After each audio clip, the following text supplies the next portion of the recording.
Tonight, there are new concerns that Kim Jong-un's deadly ambitions go beyond nuclear weapons.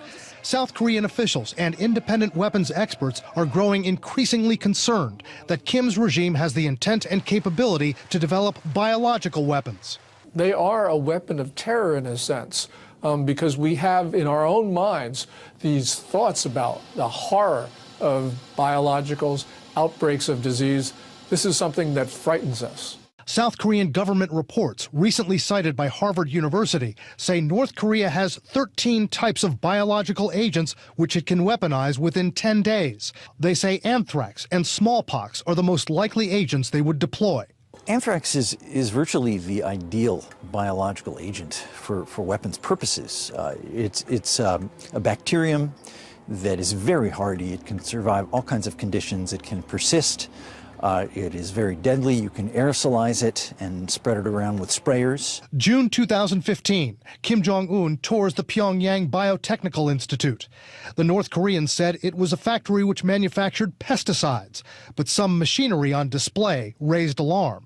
It seems that they have invested a lot in imported equipment that costs them a lot and is, I think, unreasonable for any civilian application. Equipment like what analysts say are industrial-scale fermenters, which could produce anthrax on a large scale, and other machinery used to convert biological agents into sprayable form. South Koreans would be in the direct line of fire, a threat taken seriously enough that South Korea holds mock drills for WMD attacks. But nearly 38,000 American troops in South Korea could also be hit. A small aircraft basically overflying them, individuals who are infecting them. There's just no way to guarantee and protect U.S. troops from this. Officials say there's no evidence North Korea has yet produced a biological weapon. But with the assassination of his half-brother this year, Kim Jong-un has shown the willingness to use his chemical weapons arsenal. And having the capability for a biological attack, with the difficulties in tracing those weapons, experts say, adds another dimension to Kim's threat. With biologicals, there's a slight element of deniability. There could be an outbreak of a disease in South Korea. It would take us weeks, maybe even longer, to trace it back to North Korea. And during that time, he could kill South Koreans. The Pentagon says the United States is, quote, well-postured to deal with a possible SLBM launch by North Korea.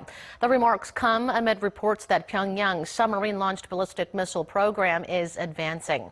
A spokesperson for the Pentagon said that while he cannot comment on specific intelligence regarding North Korea, the U.S. is, quote, watching them closely.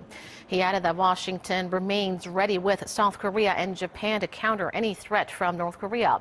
And in regards to the ongoing trilateral missile tracking exercise between Seoul, Washington, and Tokyo, the spokesman said it's intended to maintain readiness against North Korea while also making sure that the allies can communicate and employ the necessary capabilities to counter such threat.